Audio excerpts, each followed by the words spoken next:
আমরা তো আখিরে নিরাপত্তা পাবো না, আর দুনিয়ার বুকে হেদায়েত প্রাপ্ত হবো না। একটা চিন্তা তাদের ভিতর জন্ম হলো, সবাই নার্ভাস হয়ে গেল।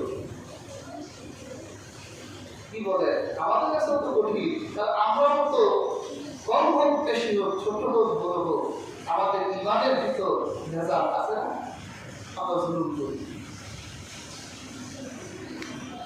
আল্লাহ নবী বলে,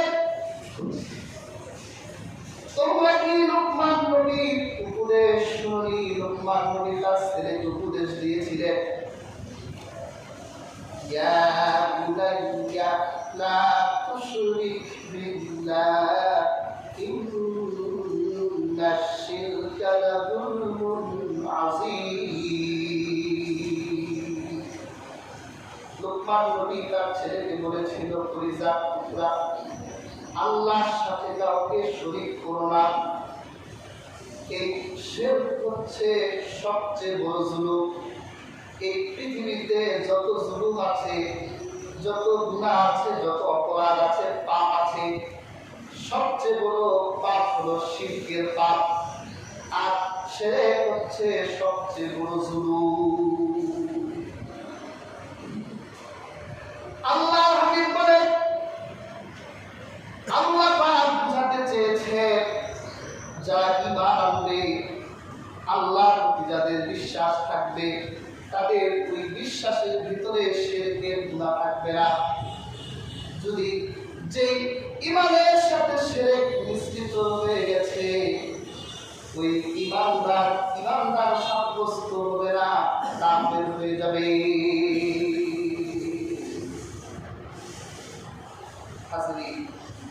পানির ভিতর লবণ মিশালে পানি শরবত হয় না, টক হয়ে যায়। ঈমানের বিষ হচ্ছে শিরক। এই জন্য আমাদের শিরক থেকে বাঁচতে হবে, কারণ শিরক হচ্ছে সবচেয়ে বড়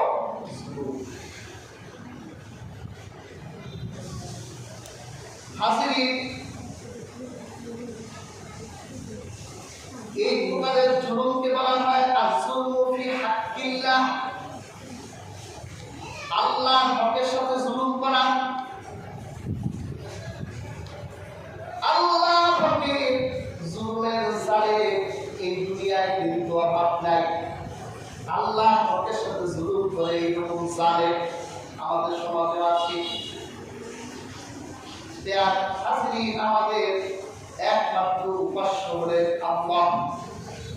কুল হুয়াল্লাহু আহাদ আল্লাহুস সামাদ লাম ইয়ালিদ ওয়া লাম ইউলাদ ওয়া লাম ইয়াকুল লাহু কুফুওয়ান আহাদ। আমাদের একমাত্র উপাস্য হলেন আল্লাহ। যদি আমরা আল্লাহকে আমাদের মাহবুব না বানিয়ে যদি আমরা অন্য কাউকে আমাদের উপাস্য বানাই, অন্য কাউকে যদি আমরা ইবাদত দেই, তাহলে হাজিরি আমার ঈমান থাকবে না, মুশরিক হয়ে যাব। এরকম মুশরিক মার্কা মুসলমান কিন্তু এই সমাজে অনেক।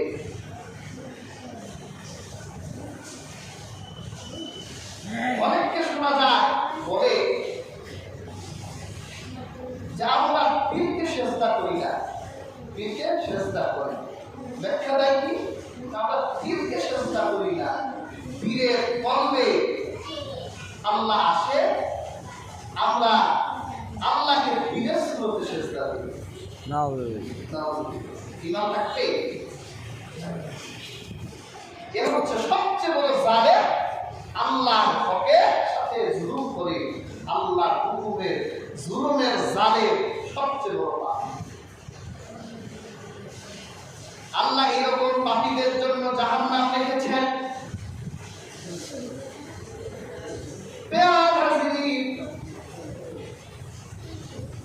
আমরা এইরকম জুলুম থেকে আমাদের বেঁচে থাকতে হলে এই জুলুম যা ঈমানের সাথে মিশে দেশে সে আর মুসলমান থাকে না।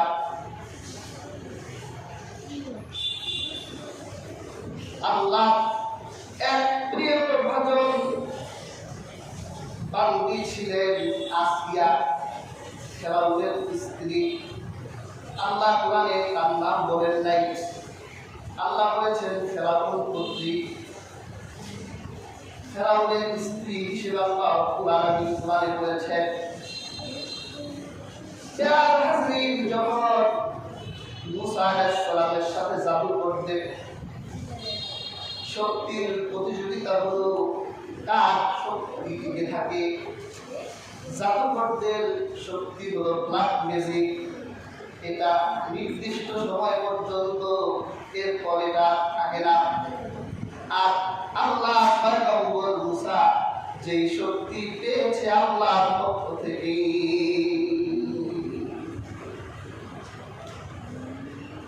জাদুকররা বুঝল মুসা আল্লাহর পক্ষ থেকে, তিনি যেই শক্তি পেয়েছেন এই শক্তি আল্লাহ থেকে। এক বর্ণনা এসেছে ৭২,০০০ জাদুকর সেই দিন মুসলমান হয়ে গেছে। সুবহানাল্লাহ।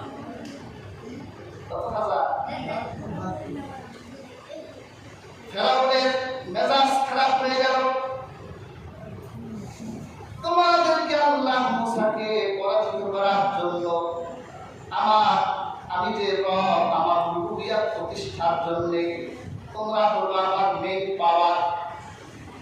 তোমরাই যদি ঈমান আনো তাহলে একজন সাধারণ মানুষ তো আর আমার রুবুবিয়্যাত মেনে নিবে না।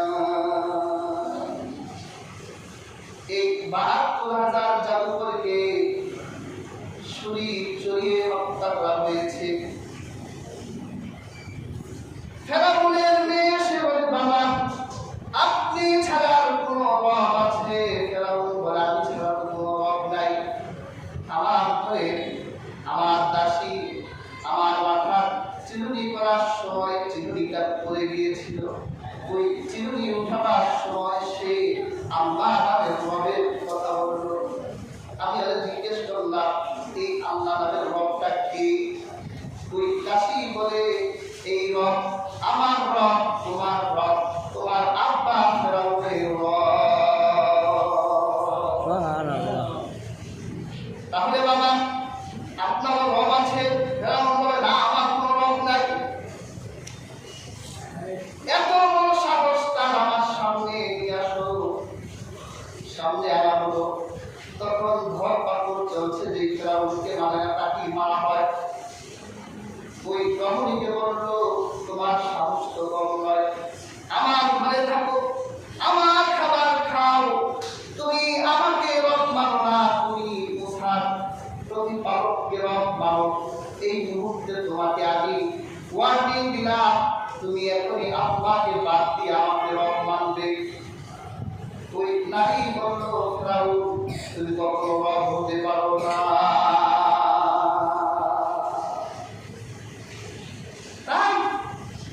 তাহলে সবার যে পরিণতি হয়েছে তরতা।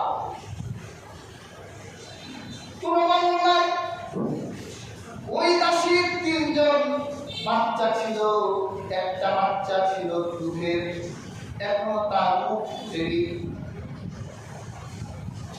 তেলকে গরম করা হলো, তেল যখন টকবক টকবক করছে, একটা একটা করে সেই নারীর সন্তানগুলোকে ছেড়ে দেওয়া হলো। ফ্রাই হয়ে যাচ্ছে। ফেরাউন বলল, তোমার ২ জন সন্তান তেলে দিয়ে দেওয়া হয়েছে, এখন তোমার বুকের সন্তানকেও দিব। এর আগে বলেও সন্তানের দিকে তাকিয়ে আমার প্রতি বানানো। ওই নারী বলল, কখনো হবে না, আমি আল্লাহকে আমার রব হিসেবে জায়গা দিয়েছি, আমি কখনো তোমার মতো তাগুতকে আমার রব মানতে পারি না। তখন দুগ্ধপোষ্য সেই শিশুটা, যার জবান ফুটে, সেই শিশুটাকে তেলের ভিতরে ফেলে দিল। ওই শিশুটা গরম তেলে গিয়ে তার মাকে ডেকে বলল, মা তুমি ভয় পেও না, তোমাকে জোর করার আগেই তুমি তেলে চলে আসো। আল্লাহ তাআলা এই ফুটন্ত তেল আমাদের জন্য জান্নাতের বাগান বানিয়ে দিয়েছে। সুবহানাল্লাহ। ওই নামীয় তেলের ভিতর রূপগুলো ফেরেশতারা নিয়ে বেহেশতের দিক রওনা হয়েছে। ঘরের ভিতর থেকে আসিয়া ওই রূপগুলো দেখতেছে। সুবহানাল্লাহ। ফেরাউনের মেয়ে বলে, মা, আব্বা, ঘরের ভিতর মায়ের কণ্ঠেও তো আল্লাহ শোনা যায়। ফেরাউন দুঃখ কোথায় রাখবে? এতবার মানুষের কাছে আমি রবের কথা বলি, আমার ঘরে বউ যদি আমার রব না মানে। ঘরের ভিতর আসিয়াকে বলে, আসিয়া, তোমার কণ্ঠেও নাকি আল্লাহ শোনা যায়, তুমি নাকি আল্লাহকে তোমার মাবুদ হিসেবে মানো। আসিয়া বলে, তাই তো, আমি তো আল্লাহকে আমার মাবুদ মানি, আল্লাহ ছাড়া তো কোনো মাবুদ নাই। তাহলে সবার সাথে যে জুলুম হয়েছে, তোমার সাথেও জুলুম হবে, তোমাকেও জুলুম করা হবে।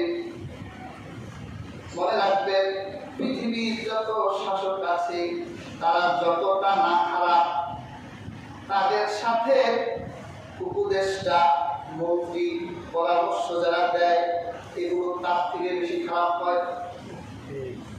ফেরাউনের পরামর্শদাতা ছিল হামান। হামান বলল, এটা কোনো কথা হলো? মানুষের সামনে যদি আপনার রুবুবিয়াতের দাওয়াত নিয়ে যায়, তারা যদি বলে তোমার বউ তো তোমার মানে না, কি করা যায়? হামান, তুমি বলো। হামান বলে, তাহলে আপনার স্ত্রীকে ছোট্ট শাস্তি থেকে শুরু করে বেশি শাস্তি, মরুভূমির উত্তপ্ত বালুতে তাকে শোয়ায় দেয়, পেটের উপর, বুকের উপর ভারী পাথর দিয়ে দেয়, চেহারাটা সূর্যের দিকে দিয়ে দেয়। মহিলা মানুষ সূর্যের উত্তপ্ত তাপে এই যন্ত্রণা সহ্য করতে পারবে না, মুহূর্তের ভিতরে আপনাকে রব মানবে। ঠিক আছে, তাই করা হলো। আসিয়াকে ধরা হলো, যার সাথে এতদিন পর্যন্ত সংসার করলো, যার সাথে বিছানা শেয়ার করেছে, যার সাথে এত মহব্বতের কথা হলো, নিজের প্রভুত্ব, নিজের উপাস্য, নিজের মাবুদ, নিজের যে মাবুদ এটা প্রতিষ্ঠার জন্য ঘরের স্ত্রীকে উত্তপ্ত মরুভূমিতে নিয়ে শোয়াইয়া দেওয়া হলো, তার মুখে পাথর দিয়ে দেওয়া হলো। এরপর চেহারাটা যখন সূর্যের দিকে দেওয়া হলো, ঘন্টার পর ঘন্টা পার হয়, আসিয়ার মুখের ভিতর কিসের যেন শব্দ হয়, কান কাছে নিয়ে শোনা যায়, আসিয়ার মুখে আল্লাহ আল্লাহ।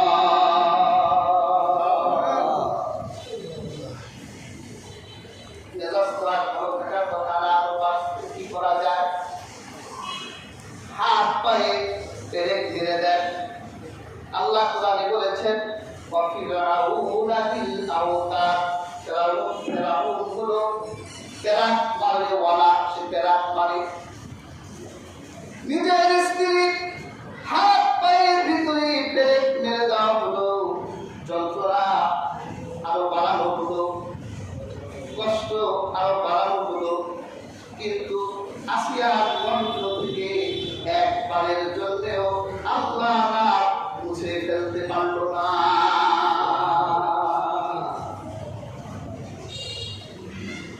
হাওয়া এখনো তো মানে না, তাহলে শরীরের চামড়াগুলো খুলে একটা প্লেট এনে নিজের স্ত্রীর শরীরের চামড়াগুলো, রাসূলুল্লাহ হাদিসে বলেছেন, চামড়াগুলো খোলা হলো, গোশতগুলো দেখা যাচ্ছে, উত্তপ্ত মরুভূমির ভিতরে রক্ত রঞ্জিত হয়ে গেল।